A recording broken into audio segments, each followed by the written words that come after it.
नमस्कार आपण समस्त गोटे फ्रेश वीडियो को आज स्वागत करुँची।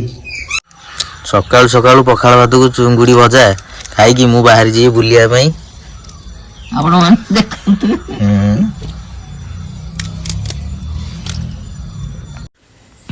फाइनाली सकाळु सकाळु आम बाहरी गलु बुलिया पखाल भात को चुंगुड़ी माड़ करी बाहरली आउ मो गाड़ी रे 3 जन आम लोड हो जाइचु।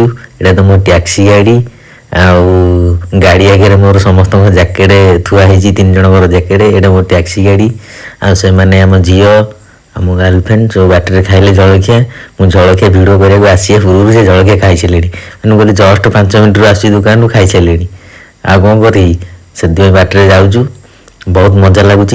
आम डिसाइड कलु जे पाखापाखि जगह जाकि आमको रिटर्न फेरियार अच्छी से आम डिसाइड कलु कुआड़े जा पाखे तो किसी ना सेमती जगह से नंदनकानन गलु जुलॉजी पार्क आम बुलीचु सद किंतु एई टाइम रे बुलिया बहुत मजा लगे। आम खास कर सफारी रे बुलिया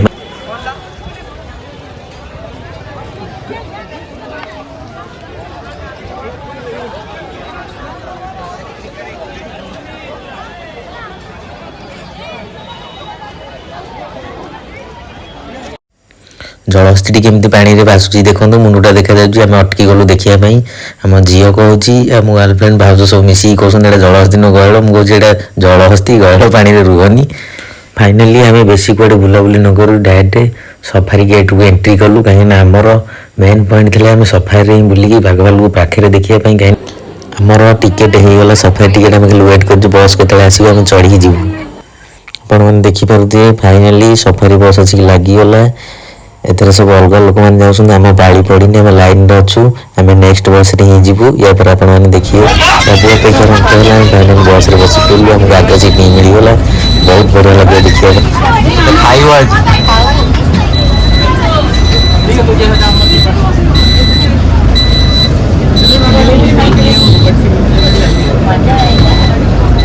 मजा आएगा चल खाईदेव वीड़ी तो सब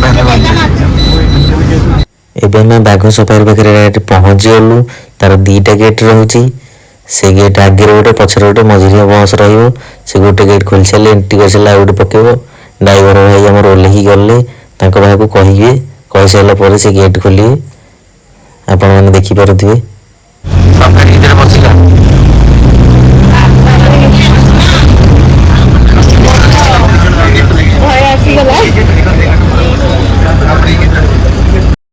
बाघ पाखे न पहुँचा पूर्व देखु गर्लफ्रेंड केमती डरिकी हो बहुत हस लगुच मत से बहुत डरला भितर भयभीत होगला आपण मैंने देखिए वीडियो माध्यम आगू आगू कौन सब हो बहुत डरला समस्त डरला आम झील हरिका सब एवं देखो गेट खोलीगला आमर बाघ सफारी भीतर को ही गाड़ी चलला आपण मैंने देखिपे ये क्लीयरली देखागला देखु माने जी भय लगुच से एक्साइटेड लगुच मत देखापी बाघ को कहीं जो भाया दीपटे जंगल हो मझे जो मोर माटी रोड बहुत भय लगुच या भीतर जो पछारे लोक ही बसंत आम ओडिया लोक नुह से बहुत जोर चिल्लाउं पार्टी कर देखापी बहुत भय लगुच समस्ते बहुत चिल्लाउं मैंने देखिए आगू धीरे धीरे गाड़ी जंगल मझी गला मु खाली 2 साइड अनाऊँ कौ साइड रे बाघ बाहर भाई विश्वास कर खाली मुझे 2 साइड रे छिड़ा ही देखुता कौ साइड रे बाघ बाहर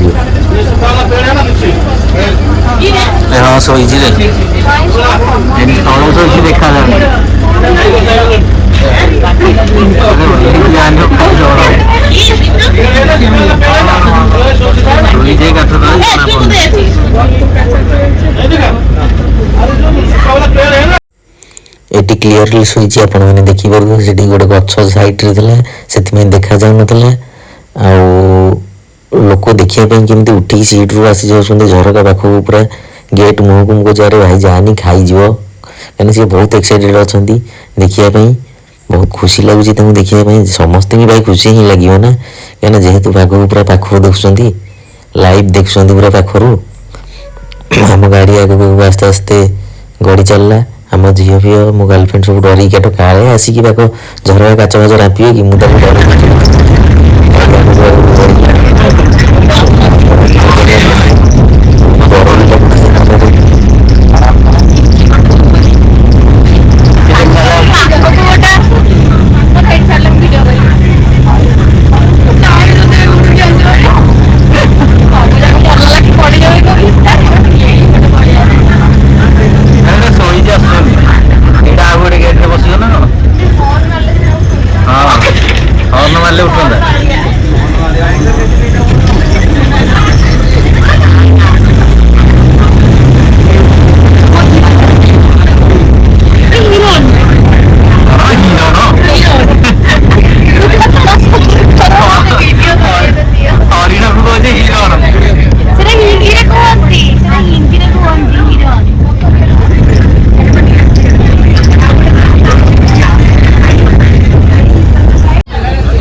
ଭାଲୁ ଆସୁ ତା ବାଡ ଧରିକି ଦୁଆରି ଜୋରେ ଲାଖି ଯାଆନ୍ତା।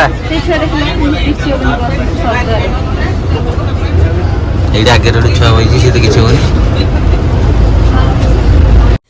ମୁଁ ପୁରା ପାଖରେ ଦେଖିବା ପାଇଁ ଡାଇରେକ୍ଟ ଆସିକି ଛିଡ଼ା ହେଇକି ଦେଖୁଛି ଆମ ଝିଅକୁ, ଯେ ରହରେ ପଡ଼ିବୁ, କାହିଁକିନା ଗାଡ଼ି ମାନେ ଯେଉଁ ଚାଲୁଛି ନା ସଡ଼ନ୍ ଧକ୍କା ମାରୁଛି, ଟର୍ଣ୍ଣିଂ କାଟୁଛି ଯେଉଁ, ପଡ଼ିଯିବି ବୋଲି ମୁଁ ଉପରକୁ ଧରିକି ଆସି ଛିଡ଼ା ହେଇକି ଦେଖୁଛି, କାହିଁକିନା ମୋତେ ଭଲରେ ଦେଖାଯାଉନି।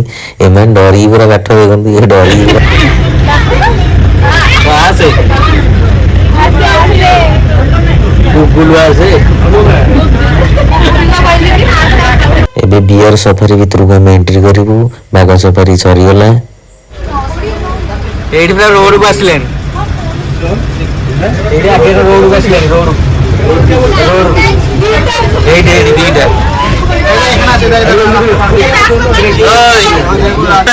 ପୁରା ପାଖରେ ଦେଖିଲୁ ନାଇଁ, ରୋଡ ଜାମ। ଏଇଠି ଖାଇଦଉ, ଟୁଇଙ୍କିଲି ଖାଇବା ଦୌଡୁଛନ୍ତି ଯୋଉଟା ଯାକ, ଦେଖ ଦେଖ କେମିତି ଦୌଡୁଛନ୍ତି।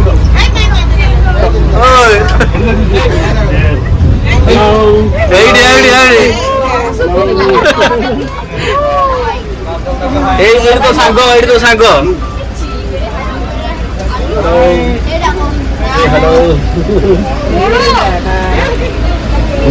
ଏଇଟା ପୁରା ଦେଖିକି ମଜା ଲାଗିଲା, ପୁରା ପାଖରେ ରୋଡ ଉପରେ ଦୌଡୁଛି।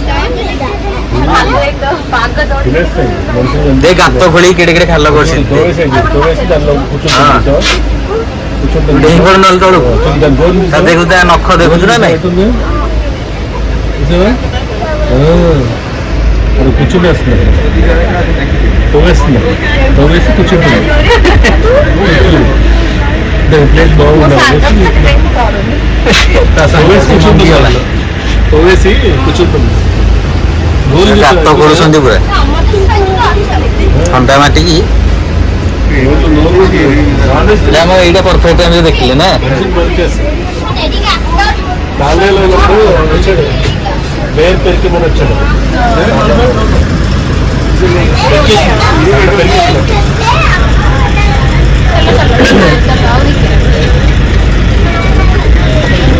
ରୋଡ ଉପରକୁ ଆସେ। ଏବେ ଆମେ ଆସିକି ପହଞ୍ଚିଗଲୁ ମୟୂରଙ୍କ ପାଖରେ। ଦେଖନ୍ତୁ ମୟୂରର କେତେ ବଡ଼ ପୁଛ, ଗାଡ଼ି ଚାରିକରେ ମୟୂର ହିଁ ବୁଲୁଛନ୍ତି କରରେ କରରେ।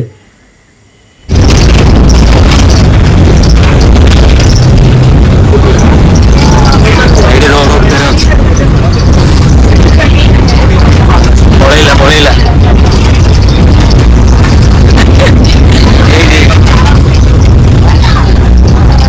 ଛିଡ଼ା ହେଇକି ଦେଖିକି ପଇସା ଉଠିବ କେମିତି ନହେଲେ। ହଇରାଣ ସମ୍ପୂର୍ଣ୍ଣ ଅଛନ୍ତି ଏଇଠି ବା।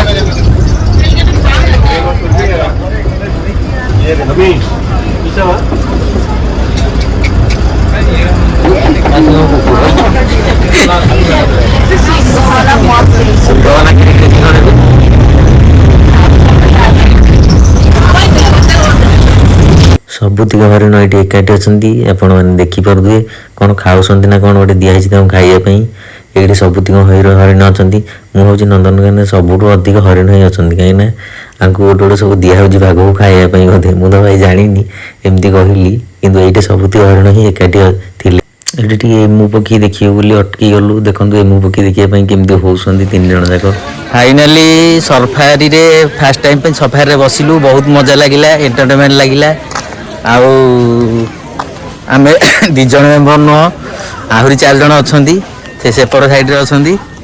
ଆଉ ଆପଣମାନେ ଦେଖିବେ ଭାଲୁକୁ ଭଳିଆ, ମାନେ ଫାର୍ଷ୍ଟ ଟାଇମ୍ ଭାଲୁ ଦୌଡ଼ୁଛି, ମାନେ ଡ୍ୟାନ୍ସ କରୁଛି, ଅଲଗା ପ୍ରକାର ମଜା ଲାଗୁଛି। ଖାଲି ବାଘଟା ଶୋଇ ପଡ଼ିଥିଲା। ଏଇ ପାଗକୁ ବାଘ ଉଠିବାକୁ ଇଚ୍ଛା ହେଉନି, ଚିକେନ୍ ଫିକେନ୍ ଖାଇକି ବିନ୍ଦାସରେ ଶୋଇଛି, ଆଉ ସିଂହ ବି ଶୋଇଛି। ଆଉ ଆମେ ଆଗକୁ କ'ଣ କ'ଣ ମଜାମସ୍ତି କରୁଛୁ ଭିଡ଼ିଓ ମାଧ୍ୟମରେ ଦେଖେଇବି। ଫାଇନାଲି ସବୁ ବୁଲାବୁଲି ପରେ ବହୁତ ଜୋର ଭୋକ କଲା ଭାଇ। ଆସିକି ଗୋଟେ ରେଷ୍ଟୁରାଣ୍ଟରେ ପଶିଗଲୁ। ଚିକେନ୍, ମାଛ, ଛତୁ, ପନିର ସବୁ ଅର୍ଡ଼ର କରିଦେଲୁ। ବିନ୍ଦାସରେ ଖାଇଲୁ ପେଟ ଫୁଲ୍ କରିକି। ବହୁତ ମଜା ଲାଗିଲା ସେଠି ଖାଇକି। ଖାଇବାଟା ପୁରା ଟେଷ୍ଟି ଥିଲା, ଆପଣମାନେ ଦେଖିପାରୁଥିବେ। ବହୁତ ମଜା ଆସିଗଲା। ଆସିକି ପହଞ୍ଚି ଯାଇଛୁ ଦେବୀ ଦୁଆରଠି। ଦେବୀ ଦୁଆରରେ କହିଲେ ଲୋକେସନଟା ଟିକେ ଭଲ ଲାଗୁଛି ସେଠି ବସିବା ପାଇଁ। ଯେହେତୁ ଆମ ଘର ପାଖ ଏଇଟା, ମୁଁ ତ ବହୁତ ଥର ଆସିଛି। ଯେହେତୁ ମୋ ଗର୍ଲଫ୍ରେଣ୍ଡ ଆଉ ଆମ ଝିଅମାନେ, ଆମ ଝିଅ ଯେହେତୁ ସେ ଦେଖିନଥିଲେ, ଏଇଟା ଫାର୍ଷ୍ଟ ଟାଇମ୍ ପାଇଁ ଦେଖିଲେ, ତାଙ୍କୁ ଭାରି ଭଲ ଲାଗିଲା। ସେଥିପାଇଁ ସେ କହିଲେ ଏଠି ବସିକି କିଛି ସମୟ ପାଇଁ ଯିବା। ଆପଣମାନେ ବି ଦେଖନ୍ତୁ ଲୋକେସନଟା କୋଉ ଭଳିଆ ହେଇଛି, ମୁଁ ଦେଖଉଛି ଭିଡ଼ିଓ ମାଧ୍ୟମରେ। କଲ ଭଲ କାହିଁକି କଲ ଭଲ, ଭାରି ମଜା ଲାଗୁଛି। ଓଫ୍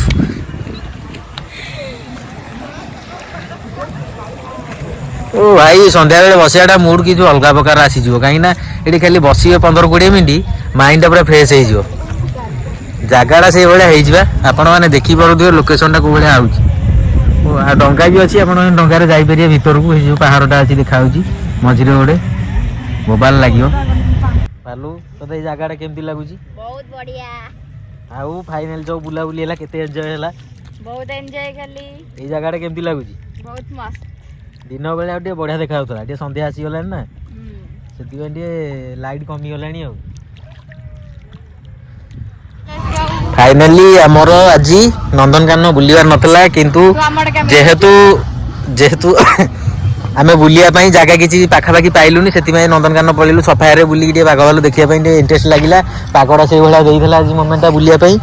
ଦେଖିବା ଏମାନେ ବୁଲିକି କେତେ ଖୁସି ଲାଗିଛି, ଏମାନଙ୍କୁ ଟିକେ ପଚାରିବା।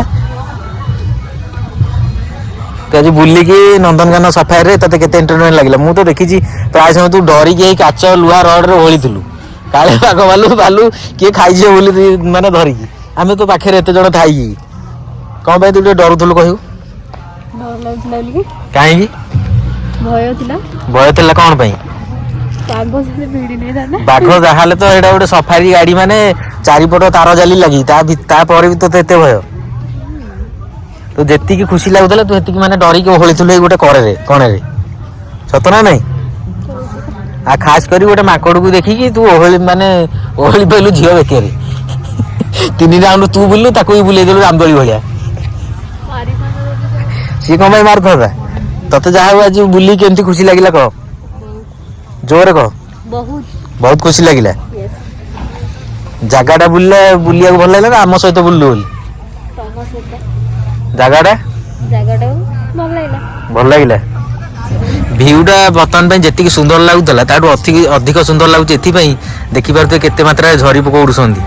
ଫାଇନାଲି ସବୁ ବୁଲାବୁଲି ସରିଲା ପରେ ମୋ ଗାର୍ଲଫ୍ରେଣ୍ଡ ମୋତେ କହିଲା ମୁଁ ଟିକେ ଦୋଳିରେ ବସିବି, ଆଉ ଚାଲ ମୁଁ ଟିକେ ଦୋଳି ଖେଳିବି ଯେମିତି ହେଲେ। ମୁଁ କହିଲି ହଉ ଚାଲ, ତୋ ମନ କିଆଁ ଦୁଃଖ ହବ, ଆଉ ସନ୍ଧ୍ୟାରେ ଜାଗାଟା ତ ମସ୍ତ ଲାଗୁଛି, ଚାଲ ମୁଁ ଟିକେ ଦୋଳି ପେଲି ଦେବି, ତୁ ଖେଳିକି ପଳେଇବା ଘରକୁ, ଶୀତ ଲାଗିବ।